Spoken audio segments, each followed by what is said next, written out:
So good evening, and thank you for joining us. If you were with us for the last two town halls, we appreciate you coming back again. If you're new, we're hoping that you will learn some very important information. We want to welcome you to this official town hall that's being put on by the Save Mills College Coalition. This evening, what is being presented is Mills College's Finances in Perspective, Part 2 with Dr. Matthew Hendricks. He will go through Mills College's financial audit for fiscal year 2021 and highlight key performance indicators and abnormalities in Mills' financial situation. The presentation will be pretty short, around 45 minutes, and that will allow for longer discussion afterwards. Let me tell you a little bit about Matthew Hendricks. He's the Associate Professor of Economics at the University of Tulsa. His research includes trends in labor economics and education policy. He's been published in the Journal of Public Economics and Economics of Education Review. After helping his own university navigate a financial crisis, he began to see similar disturbing financial trends in colleges across the country. He has made it his mission to analyze and increase awareness about these spending patterns in higher education. All the work that he is doing for us is pro bono. Hopefully, most of you have seen his op-ed in the Mercury News that just came out this morning. So we are ecstatic that information is getting out to a wider audience. And with that, let's get started with Matt's presentation. So all right. Matt. I'm not muted. All right, perfect. Thank you all for coming. We have 71 people on. This is great. This is the third time I get to talk to you guys. So I feel like we're becoming friends at this point. So yeah, I hope you checked out my op-ed this morning. It's a short version of trying to get the word out nationwide of what's happening.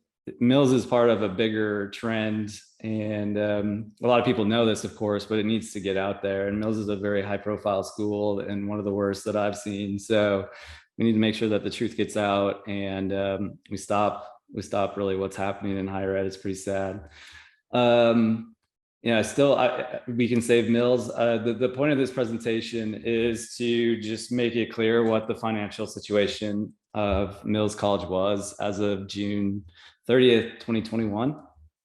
There's some frustrating things that happen with these kinds of things. I mean, it happened at my school. There's a lot of misinformation, cherry-picked information, just to try to push your own agenda.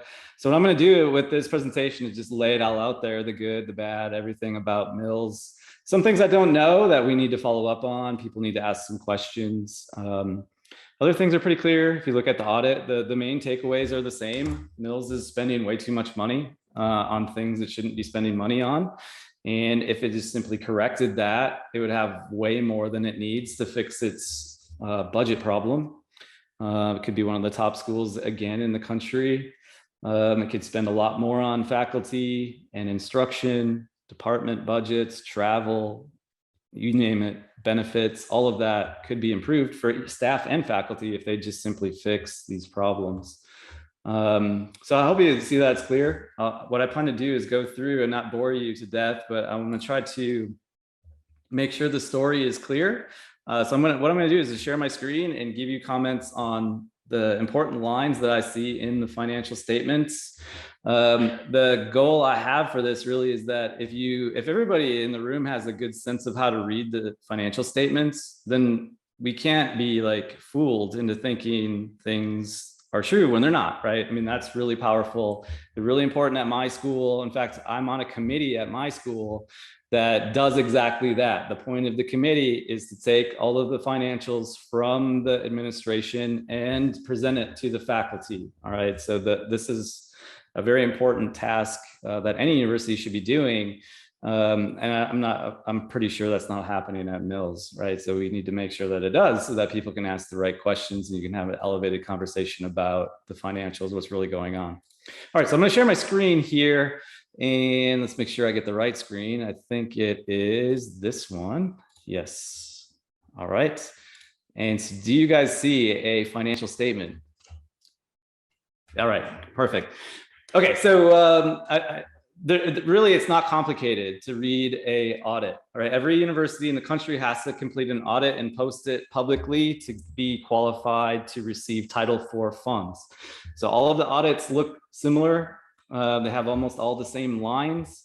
And there are 3 sections of an audit, right? The first section you're looking at right here is it's usually called a balance sheet or a statement of financial position. This is really a snapshot of what the university's assets and liabilities and net assets were as of June 30th, 2021. So it's like a point in time. And it also shows June 30th, 2020. So all the things that the university or the college owns are here. All the things that it has to pay off or liabilities are here. And the difference between the two are net assets. So I'm going to start with this. There are 2 other sections we'll go through. One is called the statement of activities. That's more of not a snapshot. It's more of like a film of a year's worth of activities of the college. So it will record everything the college did for an entire year, June 30th to June 30th, right? 1 year period, and records revenues, expenses, and reports the operating change in net assets, which is really like the profit for a university. And so I want to make sure you understand all the things that have happened there. And then there's a third statement that's equally as important, probably the most important, which is the cash flow statement, which just tracks the money. It's again a years long strip, but it's looking at cash in versus cash out, which is different from the statement of activities because statement of activities has what's called accrual accounting. I'm not going to test you on that. All it means is that you're recording things when the contract is signed, essentially, rather than when the money is received. So there are some things that you're agreeing to pay in the future that you haven't paid quite yet. That would be recorded on your statement of activities, but not on the cash flow statement. There are also things that are included in statement of activities that are actually not expenses, but are recorded as expenses, or not cash expenses, I should say. Like depreciation is the biggest one. So got to be really careful about that. And I'll make sure that you guys see clearly where that's going to be a big issue for Mills, because their finances look quite good when you take out depreciation and things like that. All right, so starting in the balance sheet, also called financial position. I've just highlighted a bunch of things that I want to draw your attention to. I'm not going to bother with numbers that aren't very interesting, that haven't changed that much, or maybe they don't look all that different from other universities. So a couple of things to note here right away in the assets. Cash goes up. All right, that's very good. You might remember some of the testimony of the Mills administration was that the cash flow was the big problem at Mills. And that usually is the problem at schools or any business really, that it's going to fail. It's going to fail because it can't pay its bills, essentially. So there are a couple of things here to check that in this statement. When you look at the cash on hand, that's this line, and it goes up by 1.8 million. That's very good. But you need to see where the cash came from, because it could come from just acquiring more debt.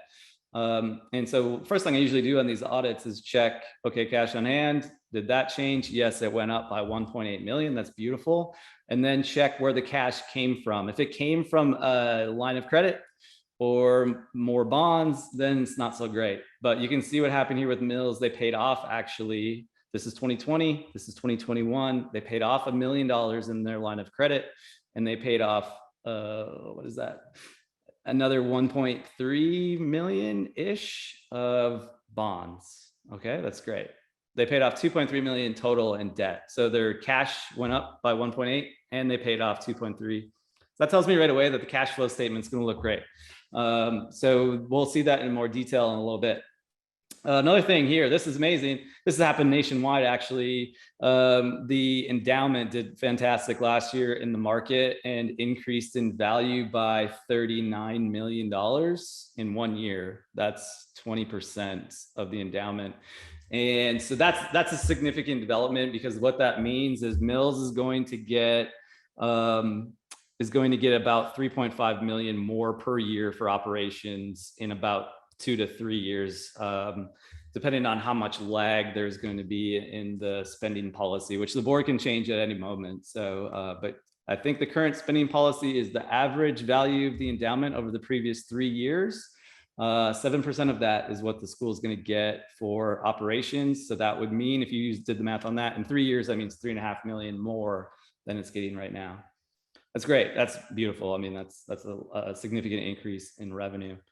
Another thing to take a look at, you might be wondering, why did this change? This is interesting to me because this is depreciation. The school didn't spend any money to buy any more buildings or equipment this year. And so this decrease right here is exactly what depreciation is, 4.7 million ish. So it's off a little bit, but that's mostly what's going on there. So net assets, total assets went up by 35 million. It's mostly the endowment. Just crushing it in the market last year, and that was great. Liabilities go up. There are a few things that happen here that are interesting. This first line is accrued liabilities. This is a liability to Noodle Partners, I found out. They owe $1.7 million to Noodle Partners, which is a really bad contract, and I'm guessing. I don't know the details of the contract with Mills, but we have the same contract, a similar contract at my school, and we're losing tons of money on it. Basically what happens is you pay Noodle Partners a whole bunch of money to do an online program, but the school pays the faculty to create the courses and all this other stuff, right? So there's a lot of expenses outside of just what we're paying Noodle. But what's happening here is that Mills is going to have to pay Noodle $1.7 million sometime in the future, and that's getting recorded here. That's why this has gone up by 2 million. There's some other small accrued liabilities in there as well, but the big one is Noodle. And I had a question for that. I mean, we're paying 1.7 this year. We paid 300,000 last year. We're probably going to pay more next year if the school survived. How much revenue are we getting from Noodle Partners? I'll tell you the answer for my school is not much. It's definitely not as much as we're paying these schools. It's a huge loser. Noodle Partners, who is that? Noodle Partners is a independent contractor. They create the online, they do some recruiting, and they create the online platform that online students will enroll through. It's a totally different, it's kind of like outsourcing your university to a contractor that's going to recruit students, and they're only going to be enrolled as Noodle students, but under the Mills banner. The problem with the model is that they're also doing the same thing for all of Mills's competitors, right? And they don't have the same standards for students. There's a lot of expenses, very low graduation rates, all sorts of problems that we're encountering. I just, long story short, you guys need to look into this. It's probably a really bad contract, as it was in our case. So that's why I'm mentioning Noodle Partners. Let's see. Okay, other liabilities. This is another interesting accrued liability. This has not been paid yet, but this is a really, again, I have questions about this. The school has agreed to pay $4.3 million to First Republic Bank.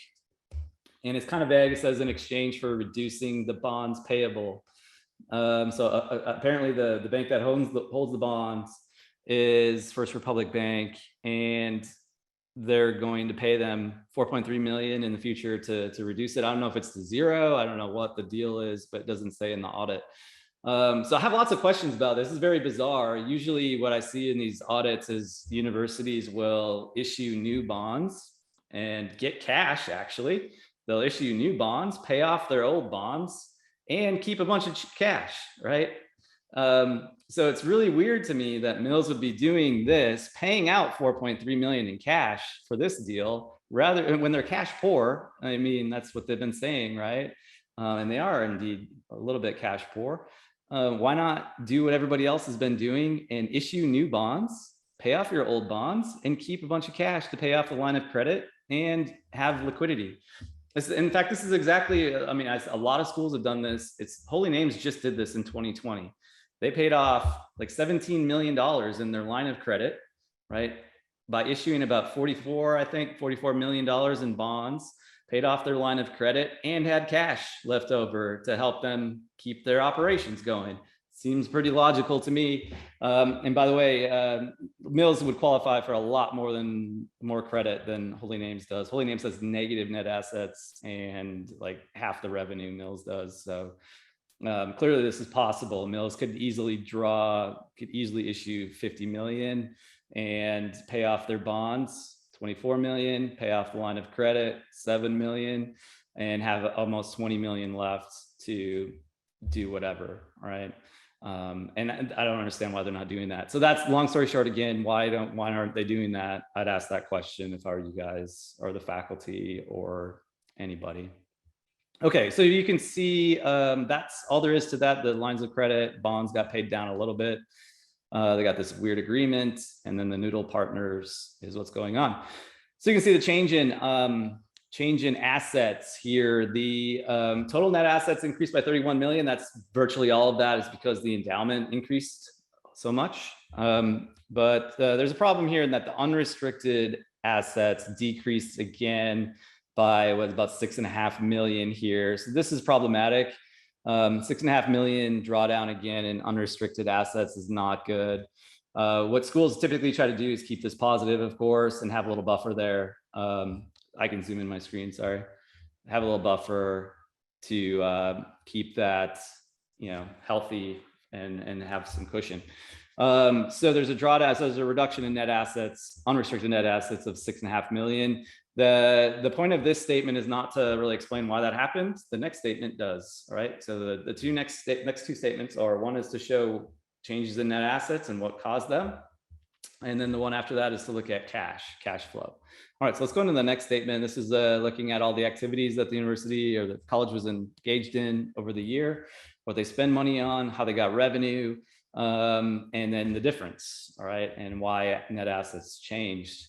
So you can see the revenue side we'll start with first. And what I'm going to do is, most of these are interesting, so I'll just start with tuition and fees, the first one. This is tuition and fees coming in net of any scholarships that the university or the college gave. So they're bringing in 15 million in tuition and fees. That's down from 2020, which was it's down by like 5 million, 4 million here. So that's problematic, 3.8 million. But the reason for that is surely COVID, right? I mean, everybody in the country I've seen has taken a hit in 2021 on the tuition and fees. My school did. This is the online. There are a lot of students that took a year off, right, to kind of see how this is all going to play out. So right now we're getting our enrollments back to where they were in 2020, or actually higher. So that I think you could assume that would happen at Mills as well, unless, of course, they're probably going to be turned off by the idea of closing, right, or merging with a totally different kind of school. But so that's why that's changed. 4.5, what is that? 3.8 million.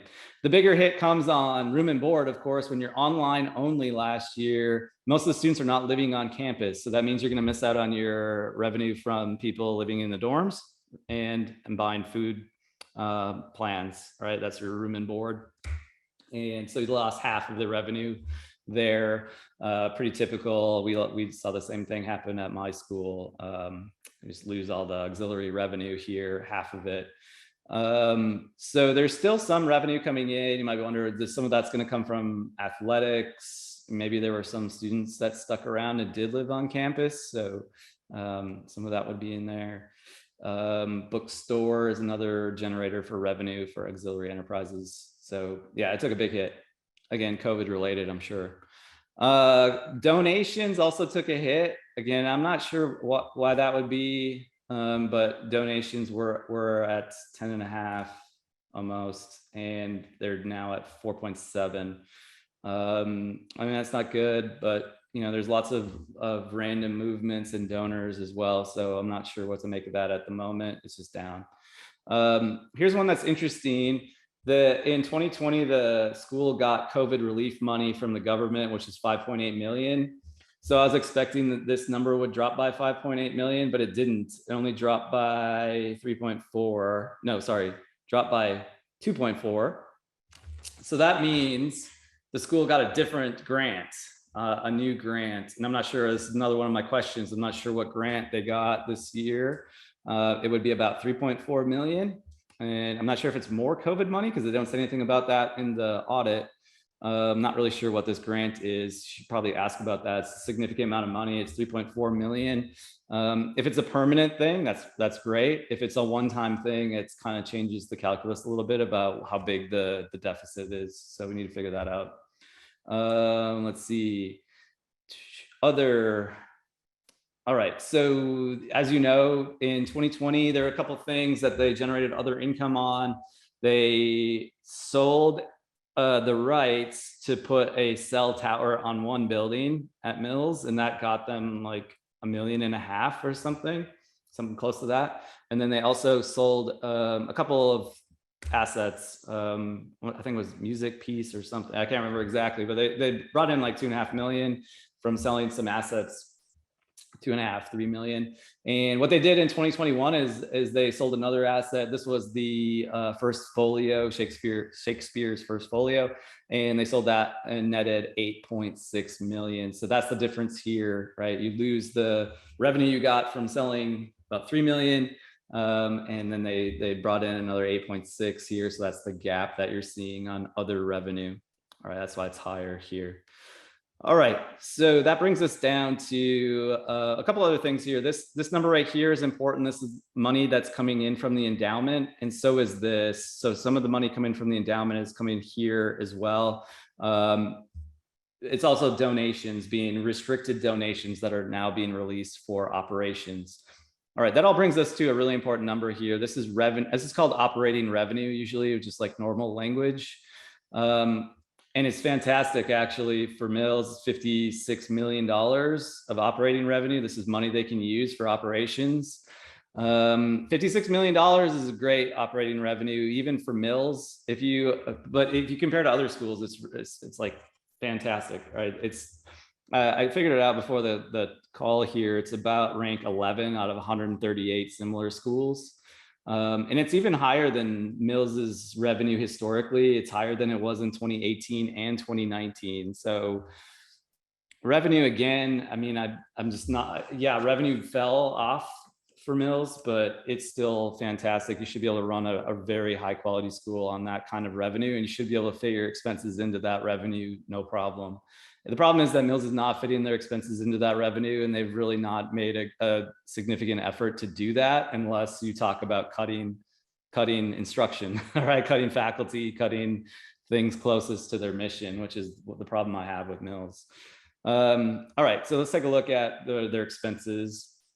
A couple of things here. The administrative, so right away I looked at this, and this irritates me because there are a lot of people that are struggling, I'm sure, at Mills, right? Like faculty losing their jobs. They cut 31% of the instructional budget in a short period of time. And while they're doing that, they're still increasing spending on administration. It's really should be illegal in my view. And it is illegal in K through 12, to be honest.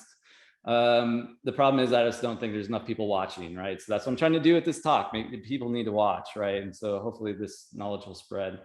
So they increased spending in just 1 year by 3.6 million. If you go back to 2016, that's cumulative $6 million increase in administrative spending at the same time that they've cut instruction by over 30%. It's really sad. So you can see that what I'm talking about here with administrative spending, it's the sum of academic support and institutional support. There's a lot of confusion and misinformation about what I mean by that. Institutional support is upper administration, right? These are the VP, the business offices, the president, provost office. Those are in institutional support. Academic support is middle management. These are your deans, and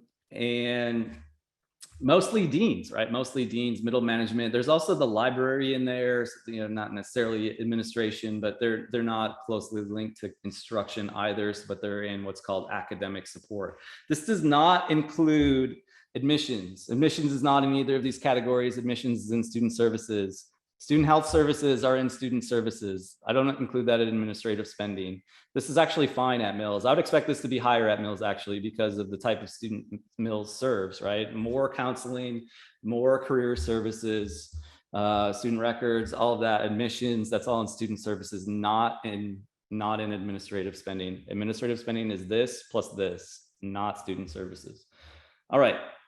So again, the problem is they've increased again administrative spending. It's just people need to know about this, right? I mean, if you haven't had a pay increase in 13 years and they're still pumping all of their resources into administrative spending, that's a problem, right? I mean, it should have been addressed 6 years ago, to be honest. All right, another issue I just saw actually when I was prepping here is I would expect this number to drop a lot. This is expense on housing and dining mostly. And you can see it actually goes up in 2021. I have no idea how that could happen if most of your students are online only. I would check into that. Why is that higher? There could be a simple explanation, like maybe they're spreading. They spread the noodle expense probably, maybe not the noodle expense, but that 4.3 million to the bank, First Republic Bank, that's probably spread across all functions by percent. So maybe that's what bumped this positive, but it should have still seen a big drop even with that. But I would check into that. All right, so here's the number that Eric Roberts in his testimony cites, right? This is change in net assets from operations. It's simply total revenue minus total expenses. And you can see it's not a good number for Mills this year. It was positive 6 million last year, and it's negative 8 million this year. So it was positive last year because there was a bunch of money that was promised to the school for COVID relief. So 5.8 of that was COVID relief, and then they sold a few assets. So that kind of pushed it a little bit above the 6 million mark. So otherwise last year it should have been almost like breaking even. But this year it's negative 8.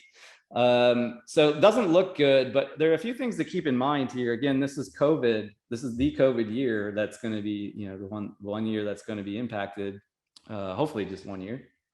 It seems like everything's rebounding at this point and going back to normal, but you never know. So the COVID cost the school about 8.3 million. So if you took that out and say, if we assume that the revenues for tuition, room and board will go back to where they were in 2020, then they're changing net assets for about a wash. But then there's this other issue that the school did sell that valuable asset, the first folio, and brought in 8.6 million from that. So that's not going to happen every year, of course. So you want to net that out. So what I ended up doing here is just writing up a little thing for you guys. It tried to take out all of the sort of abnormal events. I kind of want to just get down to what is the actual structural deficit at Mills. And so if you net out the payment to the First Republic Bank, that's a one-time thing. The COVID loss, the new grant, and the payment, to say the payment to the bank. If you net all of that out, the loss would have been 4.3 million, and that's really about what the structural deficit's been every year, around 4 to 6 million. So that's in line with what I've seen every year looking at this. But that's assuming that new grant is going to stick around. I'm not sure what that new grant is, so maybe it's just a one-time thing as well. So maybe then if you don't net that out, it's going to be $7.7 million deficit. Okay, so the administration points to this number and says, this is why we need to close. But you got to keep in mind a couple of things. That is not money that's like going out necessarily. So some of these expenses that are in here are not expenses that you have to pay, like depreciation is one, for example. There's also amortized interest and future payments that haven't been paid, things like that. So even if you just consider depreciation is $4.7 million. So if you take the structural deficit, the most pessimistic one I've got here of 7.7, and you take off the 4.7, I mean, really the deficit's about $3 million if you look at it that way. So it's not an institution ending event, as I said in the op-ed. It's really, it can be painful, but schools are dealing with this on an annual basis. They can cut 3 million out of the budget. It's no problem. All right, this part of the statement of activities is about non-operating activities, and most years it's quite low. What tends to happen here is you can have returns in the market that are really big, like we had this year, 37 million net of what you allocated to operations. So they need to account for that to get our same net asset change as we found above. So this number right here needs to match what we found in this change here. All right, so there's just some accounting that's done to take into account some non-operating activities. And this year it's massive, right? The endowment grew a lot, right? 37 million, even with the 12 million that was allocated to operations. So you got to account for that in the net assets here. And that's just accounting, sort of fulfilling the equation, so to speak. All right. All right, I'll go to the next one then. So a couple things here. I want to dig deeper into, so the next statement is about cash flows, and that's really it's really important about in terms of financial viability, right? Most businesses aren't really failing because of a problem in net assets. It's because they can't pay their bills. And so we need to look closely at whether Mills can pay its bills. And the way to see that is on the cash flow statement, right? That's not going to include things like depreciation or, expenses that are going to be paid in the future. It's looking at this year. What was your cash in versus cash out? And so I got to skip this. Is 2020. All right. The cash flow statement starts here. It may be kind of confusing, but what happens with these cash flow statements is they start out with that change in net assets value, 31 million, and then they adjust it. So it's adjustment to reconcile changes. So what they do is they reconcile changes. What they do is they take out all the things that are not cash payments or liabilities that you've accumulated that you haven't paid yet, right? They adjust this number to take out everything that's not a cash expense or a cash inflow. So what that means is they need to take out the depreciation expense, right? 4.7 million. That's not a cash expense. So they add that back in. They also take out investment income because they're going to report that on a different line here. Investment activities goes in this portion of the cash flow statement. So they take it out of this top portion. I put all this in a note here, but it might be kind of confusing, but they'll take out also the any contributions restricted for long-term investment. That's going to be in a separate section as well. All right, and finally, there are a couple of accrued liabilities that they're going to have to add back in as well. This is the Noodle Partners liability, mostly 1.7 million is that. And the other liability, this is the payment to First Republic Bank that they've agreed to pay, but have not paid yet. So that's why it's added back in here. It's accrued. All right, so it's not cash out. That's why they're adding it back in. Okay, so here's the problem I had with the testimony from Eric Roberts. He points to this number and adds it up for 7 years, right? This is net cash used in operating activities. This is the number, again, starting out at the top and then adjusting. But notice one of the adjustments here is to take out any investment gains, right? And put it into a different portion of the cash flow statement that it goes into the investing activities. So what Eric Roberts was citing here was summing up all of these change in net cash used in operating activities. They're always going to be negative for Mills, and they should be. All right, there's nothing alarming about that, although it makes it sound that way in the testimony. Every school that has a big endowment should have a negative net cash used in operating activities. And I'd be concerned if they didn't, because if they didn't, it would mean that they're not using their endowment for their mission, right? It means they're not using their endowment for operations. And Mills is, and that's great. So this should always be negative. What needs to happen here is instead of just looking at one portion of the cash flow statement, you need to look at all three. You need to look at cash you get from your endowment, which is mostly this portion, and cash you get from borrowing or paying down debt. All right. So what happened is the cash from operations negative 9.4 million.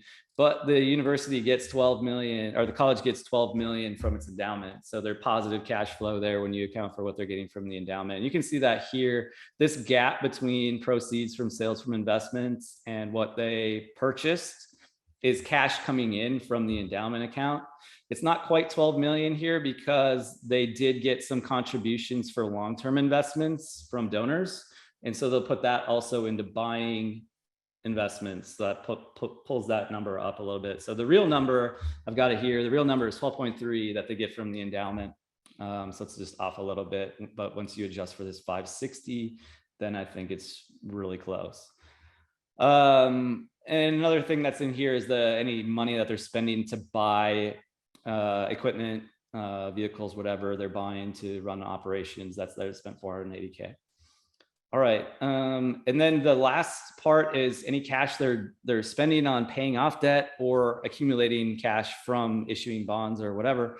You can see they're paying off debt, right? There's this cash out. They're paying off $1 million in the line of credit and 1.35 in the bonds payable. So they paid 1.8 million in the financing activities. So if you add up all three of these, you get the change in cash at Mills, and it's positive. All right.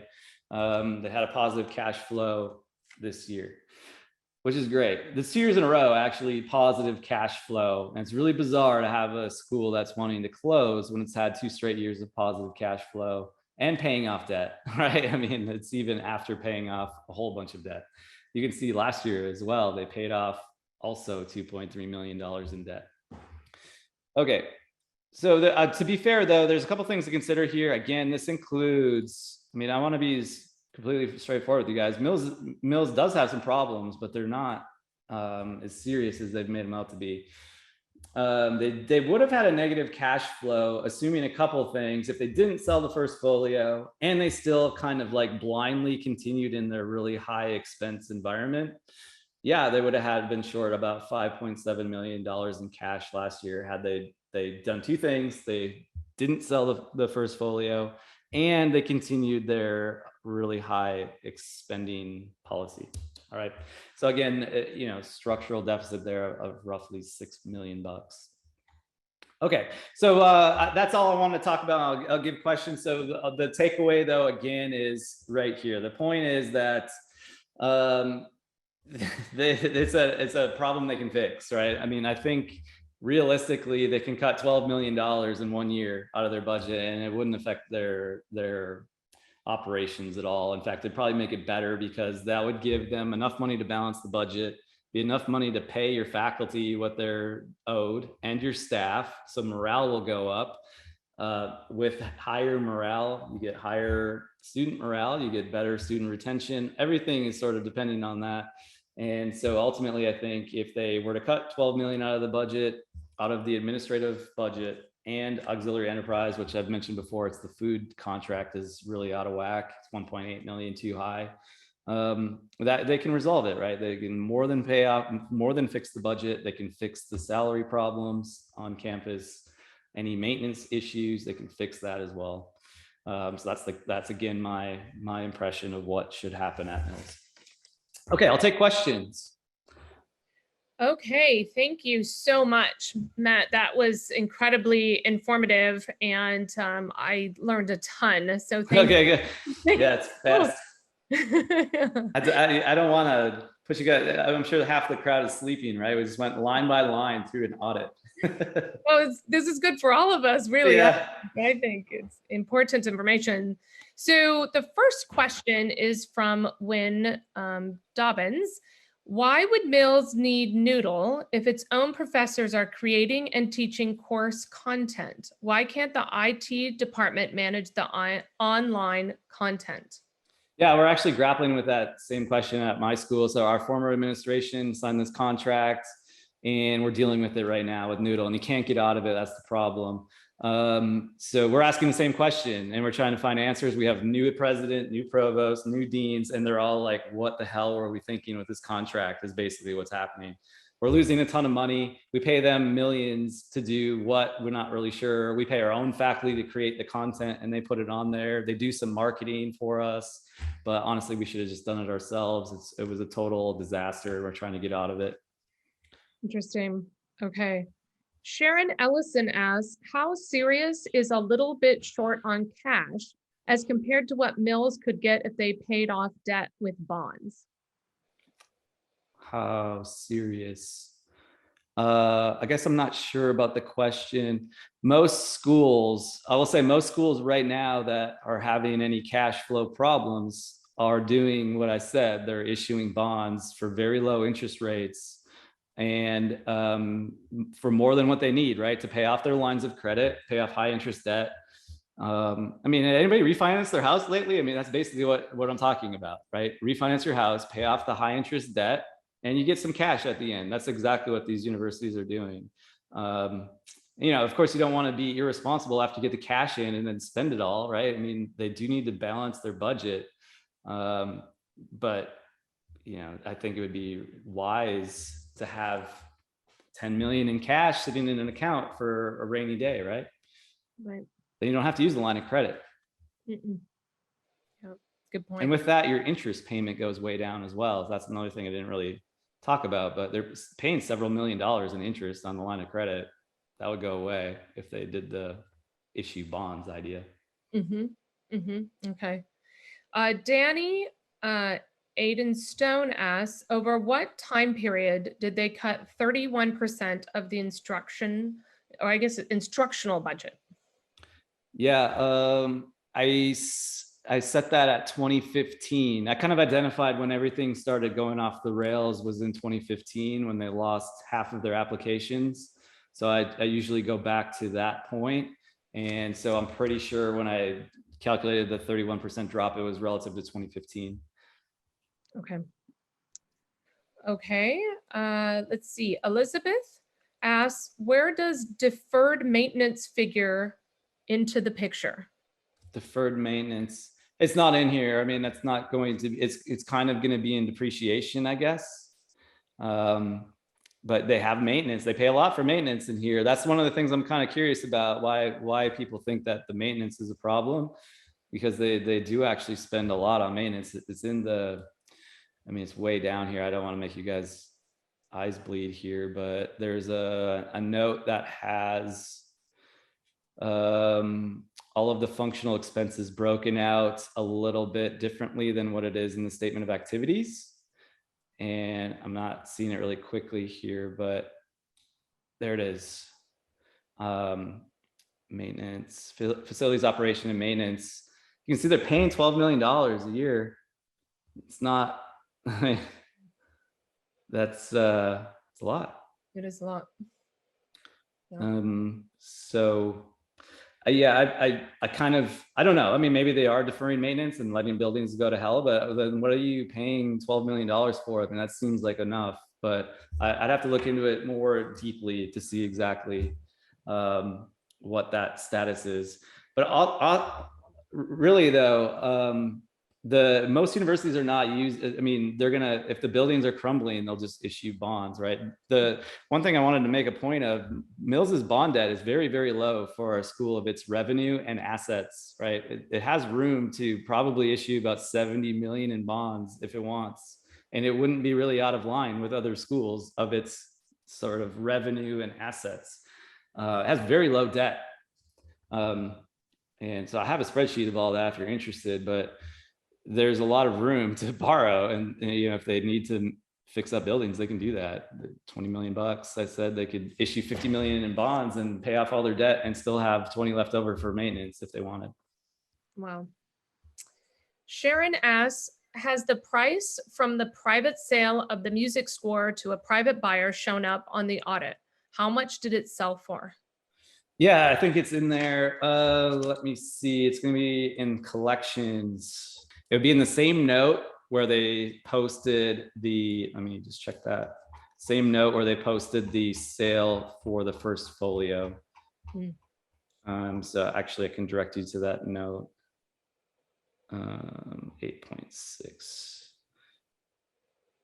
No, it's not that. Other. See note 8 on page 28. That's where you're going to find it. Okay. Page 28. Thank you. John Reed has a comment. We've repeatedly seen that liberal arts college admins in merger mindset overhype alum donations in decreases. Evidence has shown if the school stays independent and the alums are reached out to, donations shoot up beyond projections and even past performance. Any comments on that, Matt? Yeah, I mean, I agree. I think that's one of the problems. I'm writing a longer piece about the merger and why it's a bad idea. I think one of the biggest reasons is that you're going to lose the donor base for Mills, and the school, whatever it ends up after the merger, is going to have a lot less money to work with. I don't know. Somehow they're telling faculty and staff that they're going to have more money to work with. I can't imagine that happening, because that would mean then that Northeastern is going to run Mills at a loss. I don't think that's possible, right? It's no. If they were going to do that, they would have just opened their own school at like a shopping mall that closed right down the street. Right. Okay, so Elizabeth asks, what are the increased administrative expenses being spent specifically? That's unfortunately I can't really see. They've got these broad categories. I can see that it went up by 3.6 million. And then unfortunately, if I scroll back down to that functional expense breakout, they break it out in an odd way in this audit for some reason. They lump together instruction, student services, academic support, and research into one column. It's not helpful, but you can see institutional support and fundraising kind of separated. So it's possible to see the institutional support change where there's going into salaries, wages, whatever. What I did see is there's a row in there, something about like occupancy or something like that. That went up a lot, like across the board. So I'm suspecting that a lot of that 4.3 million payment, promised payment to the First Republic Bank is a large part of that, and they spread it across the functional categories. Problem is that that still wouldn't account for all the 3.6 million increase. So there's something else as well. It could also be the noodle partner deal as well. I don't know if they're going to, that seems to me like it would only be an academic support, but it kind of depends on how they do the accounting. Okay, thank you.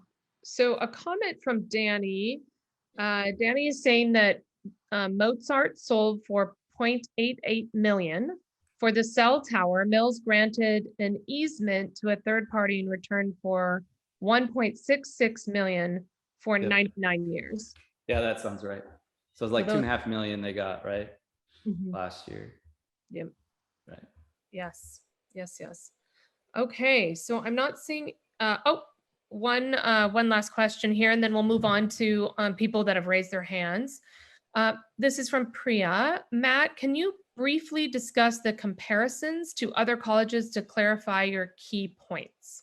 Sure. Yeah, I mean, like I said, every school has similar audit. And the thing that I think all boards should be doing, and they're not doing, is looking at how the money is being spent to support the mission of the school.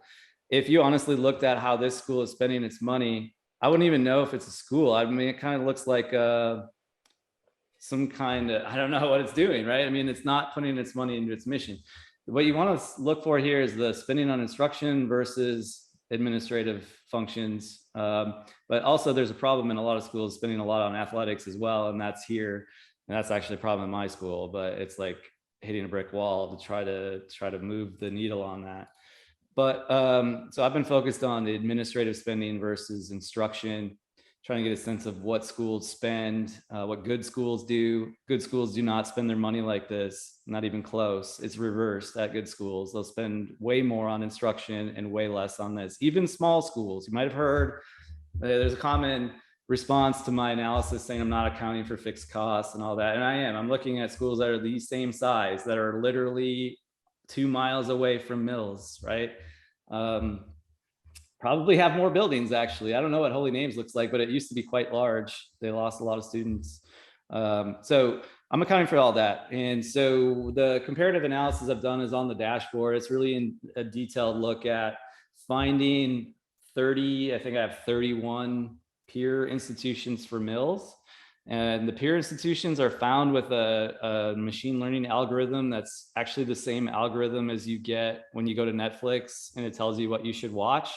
It's doing that by finding shows that are similar to the ones that you have watched. That's the algorithm I'm using to find Mills' peers. And it spits out a lot of schools that are very similar, right? In terms of lots of characteristics, revenue, number of students, the curriculum, the type of school, all sorts of, there's like 40 different variables in that algorithm. So spitting those out, and all I'm doing in the dashboard is looking at, okay, what do these schools do with their budgets compared to what Mills does? And Mills looks very different from the average school in those groups, right? Even schools like Agnes Scott, very different how they spend their money. Holy Names, of course, different. yeah, there's a whole long list, 31 schools. You can check out the dashboard and see and do all your own comparisons. But I mean, I've looked at that thing for days, and it's just like the conclusion is always the same, right? I mean, Mills is just spending way too much on administrative functions. And if they were to just simply right size that, they would be doing quite well in terms of the budget. And they could increase the money going to the mission. Okay, so Carol asked a question. Is this like when a hedge, I guess a hedge fund, gets a hold of a company, it extracts the assets, runs it into the ground, and sells it for parts? Is that what the current administration is doing to Mills? Yeah, again, I can't say that I have evidence of that, but I'm trying to put myself into Northeastern shoes, and I'm thinking, yeah, you have two options, right? If you want to be on the West, well, they're already on the West Coast, right? So they're if you want a school in Oakland, you can buy a shopping mall and put a school in, or you could take over a school that has a $260 million endowment or whatever it is now, and a whole bunch of assets, over 300 million just on the audit, but that's not even close to the assets that it has, net assets, because the land is worth way more than what the audit shows. Mm-hmm. And that could be a pretty nice increase in your assets. The problem Northeastern has is actually that they don't have a lot of assets. They're almost entirely dependent on tuition revenue. And if that's drying up, as I suspect it is right now, with international enrollment, it's been declining for years, and that's where they get almost all their revenue. I'm sure they're really stressed out. And so Mills look quite nice to them. But that's just a guess. I don't have evidence of that they're going to dismantle the place, but I would not be shocked if this went through and then in 2 or 3 years they said, oh, Mills, yeah, we just couldn't do it. It's not going to work. And then they sold everything, right? I mean, seems like a pretty smart play on their part. Well, and we think that the land and buildings are worth anywhere between 3 to 4 billion. Yeah. Right. And their endowment's only $1 billion for 23,000 students. So they're probably thinking, oh, we can like more than triple our endowment. And that's what they need to do, actually, desperately. Yep. Okay, another question here. So questions are popping up, so I'm not getting to hands yet. So I apologize to people who are being very patient with their hands up. Is there anyone, the Board of Trustees and the administration, anyone on the Board of Trustees, I think she's asking, administration is accountable for the misleading statements they made about the college's financial health? Yeah, I've been thinking about that. I mean, I would like to talk to Eric Roberts and just like understand what he was doing with that statement, because it's just not, I mean, it may not be illegal because what he said is actually true, but I mean, just pointing to this number on the cash flow statement for a guy that has been doing this for his whole career is really dishonest. Just looking at this number and saying that that's why we need to close, and one of the reasons, is totally dishonest, because he knows that the school gets another 11 million here every year. I mean, so of course it's going to be negative. Every school that has a big endowment, this is negative. And so I have like, so was it just a mistake? Or like, did he like not proofread a lawyer's statement, or was he just being intentionally dishonest? I don't know. I'd really like to know. Because what he said was totally, it made me upset, actually. Okay, yeah. Paige asks, what's the financial story of Mills from 2016 through 2021? I don't know. The financial story? Yeah, is that a long answer? Yeah, I mean, I tried to create a video of that. I mean, things looked fairly normal until about 2015. You guys were spending about the right amount of money on instruction, the right amount of money on administration. Revenue's good, everything's fine. Then the wheels fell off in 2015. You lost half of your applications in 1 year, never fixed it, which is bizarre. You'd think after just 1 year of having 50% less applications that you would do something the next year, but it doesn't seem like that happened. And then in response to the loss of those students and the lost revenue that's going to happen, and it's going to snowball every year, they did bizarre things that, you know, I've actually seen it's pretty common now, unfortunately. A lot of these administrators will Their first reaction is to cut instruction and spend more money on themselves. I don't know what the idea is, but that's exactly what Mills administrators did. I've seen it happen at a bunch of schools, and that's why I'm doing this work right now. Never seen anything like that in K through 12. And that's why I've switched from K through 12 research to higher ed. In fact, like I said, it would be illegal to do that in most states, K through 12 systems. And even if you tried it, it's not going to work. I mean, you're going to get, somebody's going to call you out immediately, right? There's too many people watching in K through 12. Problem with higher ed is not a lot of people watching these small schools, right? I mean, honestly, I'm not sure the board members are even watching. Yeah. Let's see. Carrie asks, do you believe this was actually a leveraged buyout orchestrated by the board? Is the trend of increasing admin spending while not increasing staff salary a trend at other colleges in similar distress? I think you kind of answered that already. Yeah, I mean, I don't know for the motivation of the board. I mean, I still, if I were to put money on it, I'd say that they just kind of signed off on things for years and were kind of told that things were really bad and that they can't fix it. Didn't ask the right questions, which is actually their job as board members. And they believed everything that was told to them by maybe a few board members and the administration. And then this is what you get. The same thing was happening at my school, actually. I mean, no, people weren't asking questions. Yeah, why are we spending more on athletics now than we are at any of our colleges? Like, that's an obvious question. And we're losing 12 million a year on athletics. I mean, just basic questions are not being asked. And, you know, when we were in financial trouble, our proposal is to cut 40% of our academic programs and then increase spending on administration. I mean, is that a real plan? That was the plan.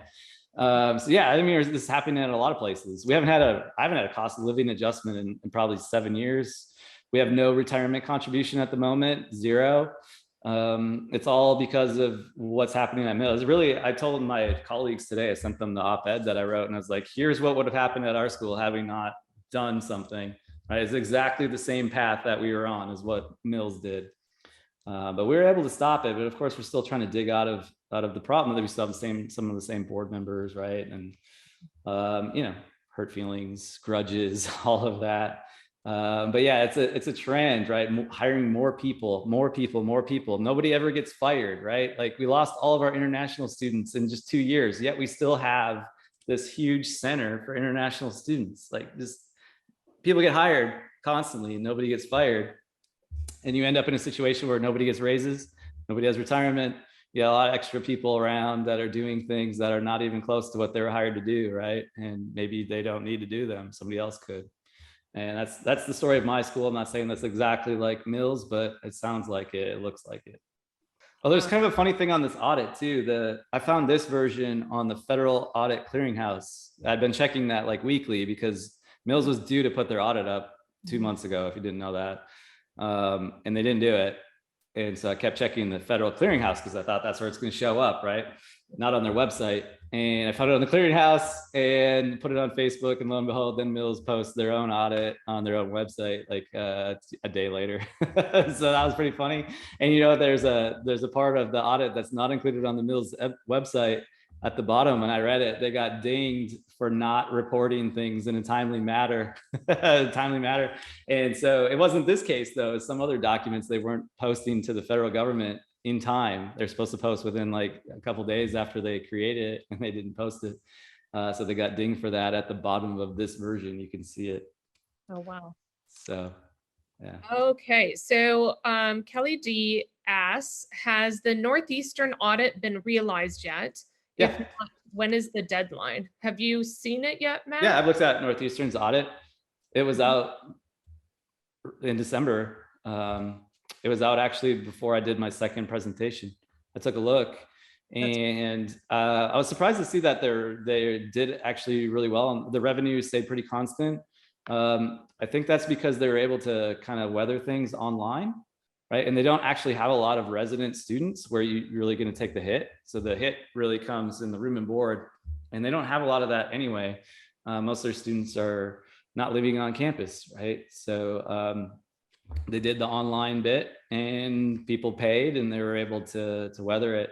I did see some signs that maybe things are changing, though. It's the first time in at least 10 years that they've reduced their spending on instruction, and their revenues were flat, right? It's the first time that that's happened in a while. They've been getting more and more international students coming in, paying more, and living quite highly on that. I just wonder if this next audit might be a come down to earth moment, but we'll see. Okay. So Lori asks, she's curious, why would you assume the board wasn't aware of the issues facing the college and weren't working hard to turn this around? And do you think it was wise to sell the first folio? So why do I think they weren't? I mean, well, I mean, I don't see it in the numbers. I mean, if they did know that they had problems, then why didn't they fix it? I mean, it seems to me that they would have done that. And you know, I'm not sure. So either they didn't know what was happening, or they knew and just did it anyway. I don't know what's worse, actually. Probably the second version. But I don't really care. I mean, they did it. They're responsible for what's happened. It's whether they didn't know or they did it on purpose. They did it, and they're gonna have to live with it. Unfortunately, they can still save the school, though. That's the sad thing. Like just a few board members could maybe rally this thing and actually save this school and do something great before they botch it completely. But you know, not everybody's like that. I wish I was on the board. I'd be raising some hell right now, I'll tell you that. We wish you were on the board. Yeah.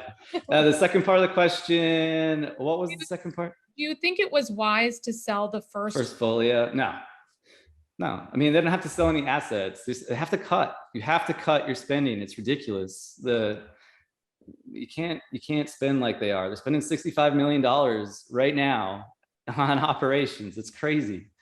You know, I mean, a school that has 70 million in revenue can do that, but you guys don't. So don't do that. It's simple as that.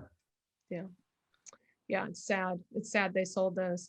Mm-hmm. So let's move on to raised hands. And I actually only see one raised hand, and that is Jen Dillon. And we'll unmute you, Jen. So give us a second here to do that.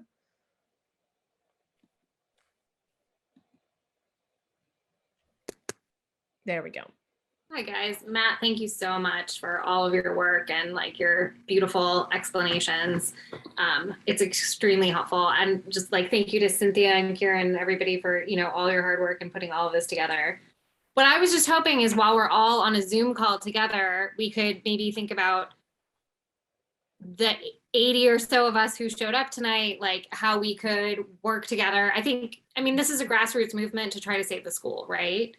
So my thinking is, you know, this is the third Wednesday of the month right now. Like, could we meet the third Wednesday of every month at this time and start like working on building the grassroots movement and like planning and executing how we want to save the school? Since Matt's made it incredibly clear that the school absolutely can and should be saved, like now it's like, what are we gonna do to take reasonable actions?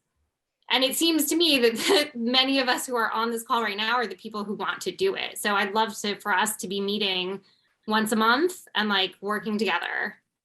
Okay. Yeah, no, I appreciate your enthusiasm, Jen. Thank you so much for speaking up and offering to help. I think that's awesome. And I think, you know, there's definitely things that we can talk about that we can have people do. You know, one of the things that can be done that has been going on, and hopefully people are continuing to do, is to write letters.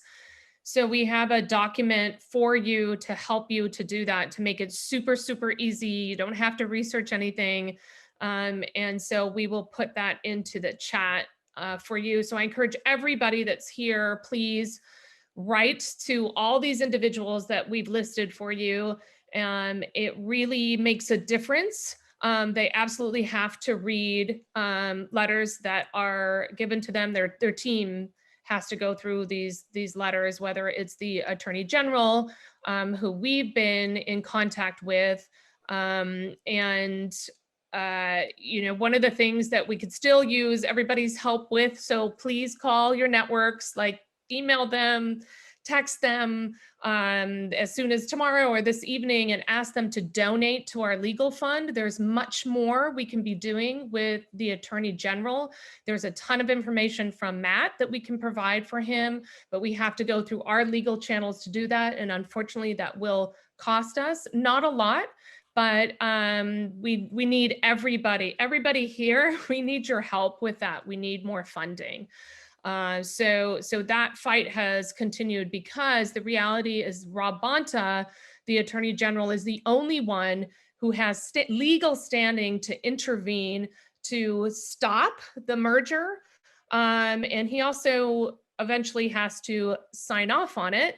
And so he is the most powerful individual here that can do the right thing.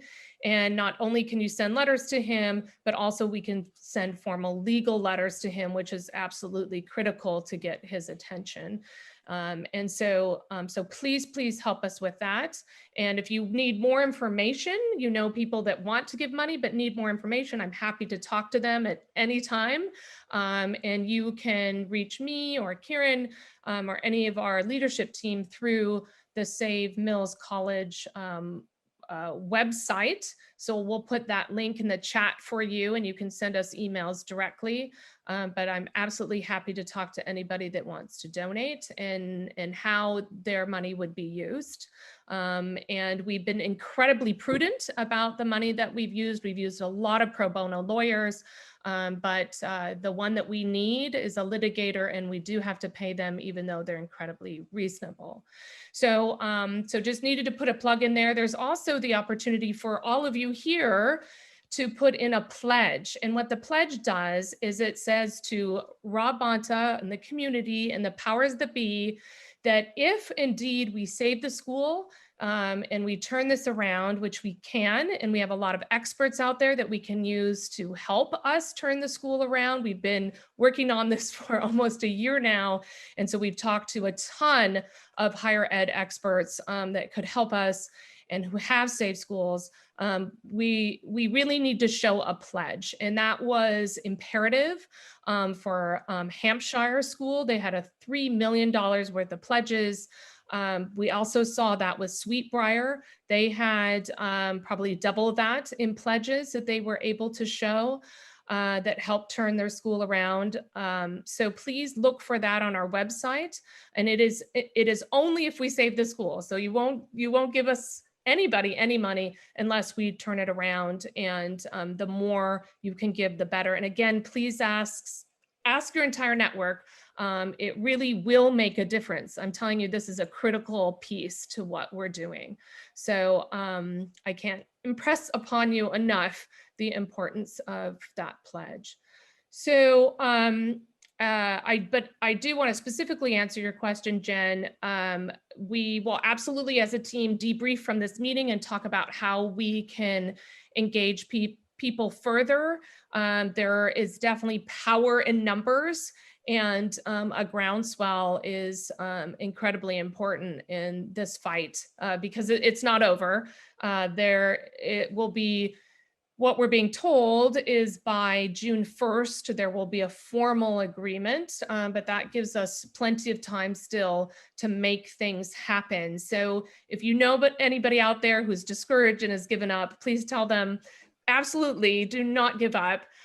There is more to do, and especially with Matt's work that he's done, that has really uncovered a lot of what's happening and answered so many questions that we've had from the very beginning. We now are armed with a ton of information, and we know the truth to the extent that we can. So hopefully that answers all the questions. I have another one here from Julia. You can also file a complaint with the AG's office. And so we do have that on our list that we're providing for you. So we'll make sure that that's in there to help out with the making a formal complaint to the AG's office. So thank you for that, Julia. That's very, very helpful. Any other hands? I'm not seeing any other questions? Oh, Sharon, yes, please. Let's unmute you. Hold on, Sharon, give us a second. Thank you for your patience here. 1 second, you're still muted. Okay, There can you you hear me now? Yes. If any of you know her, I'm Amy Atkinson Combs' mother. And I've actually spent the last 3 weeks writing a storyline of everything that's happened and reading all of the articles. And there's so much way to expose the misinformation. And so one of the questions that I have is, or one of the things I've thought about is, it seems to me that over the last 5 years, President Hillman has put out a message in the media about Mills being in terrible financial circumstances, which could even impact how many students would want to sign up. And what I'm wondering is, would it be possible to send out information about how misleading this has been and get a wide range of those newspapers to really take another look? Because I think they've bought into what she's saying. It's like everything I look at says Mills has been struggling and struggling and struggling. And so if it can be shown that she's misrepresenting Mills, and a wider group of people are seeing that there's the potential loss of Mills because of this misinformation, that I'm just wondering if that could be something that would also be helpful. And before I stop, I want to say one more thing, which is that one of the things I wrote about in what I'm writing is there are mergers and there are acquisitions, and there's something else, which is an absorption. And they have continued to call this a merger, which means that two groups, contribute both their resources and their assets and their liabilities, and then they get a new name, and they're a different entity. And I think the fact that they keep calling it a merger is really misleading, and it's not an acquisition because they're not paying any money to buy Mills.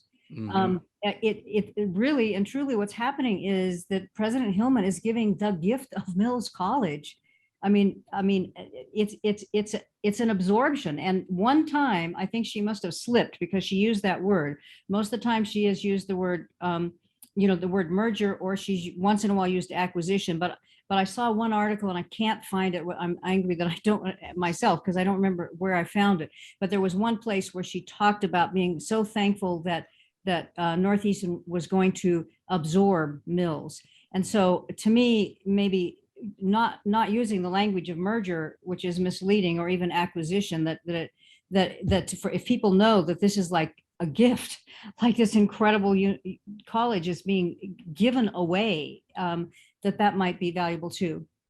Yeah, no, excellent point, Sharon. I really appreciate what you're saying. I think you're absolutely spot on. The next question, hand up, is from Hannah. So Hannah, we're gonna unmute you here. And thank you, Sharon, for your comments again. Thank you so much. Hi, yeah, I just wanted to thank Matt again for doing such a awesome work for us and the bigger picture of education in this country. I was just wondering if you've followed the news much about what's happening in the Oakland public schools, and if you had any ideas possibly about how Mills might be related. Yeah, so I wasn't following it. I talked to the editor yesterday when we were thinking. So initially they were going to do a news story in addition to my op-ed, but that's been kind of pushed aside because of what happened at Oakland Public Schools, he said. So I said, well, maybe it's the same issue. You can put them on the same page. And he's like, yeah, it is actually mismanagement. So I haven't looked at it at all, but I will.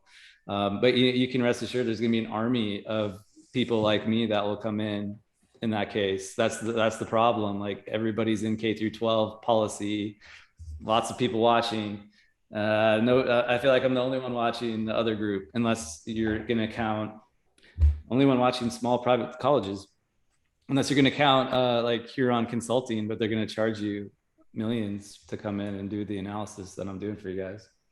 Yeah. So yeah, I'll check it out though. I'm curious. Yeah, it's been on a loop on NPR, so I've been listening to it. Oh, really? Yeah, a lot of discussion about what's happening with the Oakland schools. Very troubling indeed. And I think that wraps it up. So I'm just so grateful to all of you for your continued support. And we still believe we will save this school. We will save Mills College. So thank you and good night.